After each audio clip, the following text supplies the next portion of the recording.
தசகம் 2. உருவத்தின் இனிமையும் பக்தியின் பெருமையும்.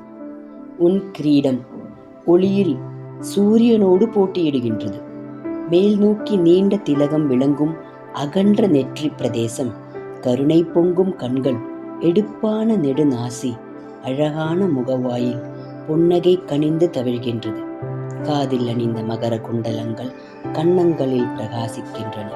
கௌஸ்துபமணி கழுத்தில் ஒளி வீசுகின்றது. வனமாலை, முத்துமாலை, ஸ்ரீவத்சம் ஆகிய மார்பில் விளங்குகின்றன. இவற்றால் சிறந்து தோன்றுகின்ற உன் உருவத்தையே தியானிக்கின்றேன். தோல் வளைகளையும் காப்புகளையும் இரத்தின மோதிரங்களையும் அணிந்து விளங்கும் உன் 4 கைகள் கதை, சங்கு, சக்கரம், தாமரைப்பூ ஆகியவற்றையும் ஏந்தி இருக்கின்றன. இடுப்பு பொன் இறை நாணேயும் பீதாம்பரத்தையும் தாங்கியுள்ளது. திருவடிகள் தூய தாமரை மலர்கள் போன்று விளங்குகின்றது. இப்படிப்பட்டது என்று வர்ணிக்க முடியாதபடி இருக்கின்ற உன் திருமேனி துன்பங்களை போக்குகின்றது.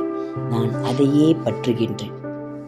விஷ்ணுவே, விபுவே, உன் திருமேனி மூவுலகங்களிலும் போற்றப்படுகின்ற பொருளை காட்டிலும் மேலாக போற்றப்படுகின்றது. மனதை கவர்கின்ற பொருளை காட்டிலும் பெரிதும் மனதை கவர்கின்றது.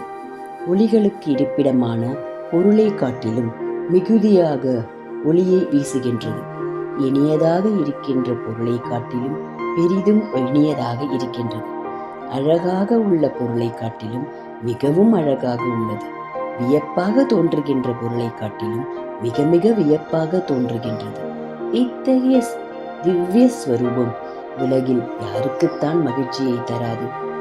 அன்றினவரை கைவிடாதவனே, தலைவனே, செல்வம் நிறைந்த லக்குமி தேவி, உவமையில்லாததும் மனதை கவர்வதும் ஆகிய உன் திருமேனியை அடைந்து பெரிதும் பற்றுதல் உடையவளாய் இருப்பதால் தன் பக்தர்களிடமும் கூட நீண்ட காலம் இருக்கின்றதில்லை. அதனால் இவளுக்கு நிலையில்லாதவள் என்ற பழிச்சொல் உண்டாகி இருக்கின்றது. அது மிகவும் வருந்தத்தக்கதே ஆகும். திருமகளின் தலைவனே, இந்த லக்குமி உன் அழகினால் கவரப்பட்டிருக்கின்றாள்.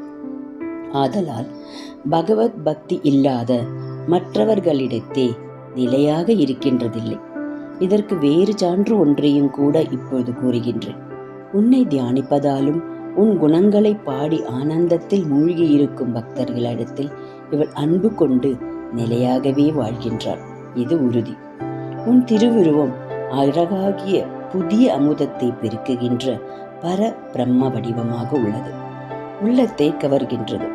அது உன்னை பற்றி கேட்கின்றவரின் அறிவை மறுபடியும் கேட்கும்படி தோன்றுகின்றது. ஆனந்தம் அடையும்படி செய்கின்றது. உடலை மயிர்கூச்செறியுமாறு செய்கின்றது. ஆனந்த மிகுதியால் உண்டாகின்ற குளிர்ந்த கண்ணீரின் பெருக்கினால் நனைகின்றது. லக்குமியின் தலைவனை பக்தியோகம் மிக்க பெருமை வாய்ந்ததாய் இருக்கின்றது. அதனால்தான் அது கர்மயோகம், ஞான யோகம் ஆகிய 2 யோகங்களை காட்டிலும் உயர்ந்தது என்று யோகீஸ்வரர்களால் புகழ்ந்து பாடப்படுகின்றது.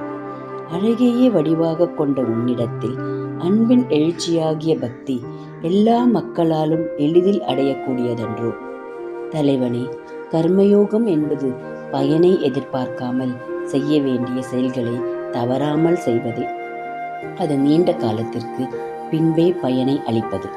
உபநிடங்களில் அறிவால் பெறக்கூடிய ஞான யோகமோ இந்திரியங்களுக்கு புலனாகாதது. அதனால் அது மனதிற்கு எட்டாதது.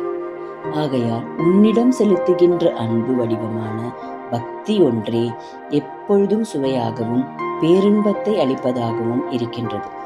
மிகுந்த சிரமத்தை தரும் கர்ம வினைகளை வெல்ல உன்னை அனுஷ்டித்தி மன மாசு நீங்கியவராய் ஞான மார்க்கத்திலோ பக்தி மார்க்கத்திலோ செல்லும் தகுதி அடைந்தாலும் பயனில்லாமல், மன நெகிழ்ச்சி இல்லாமல், வெறும் தர்க்கவாதத்தில் சிரமப்பட்டு முடிவில் பரபிரம்ம வடிவத்தை தியானித்து பல பிறவிகளுக்கு பின்பு பேரானந்தத்தை அளிக்கும் மோட்சத்தை அடைகின்றனர்.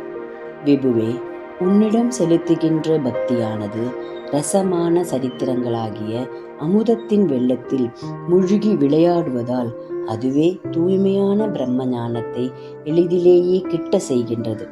உடனேயே பிறவி பயனை அளிக்கின்றது.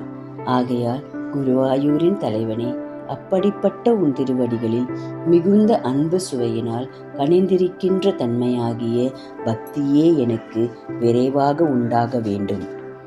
ஹரே ராமா ராம ராமா ஹரே ஹரே, ஹரே கிருஷ்ணா கிருஷ்ண கிருஷ்ணா ஹரே ஹரே.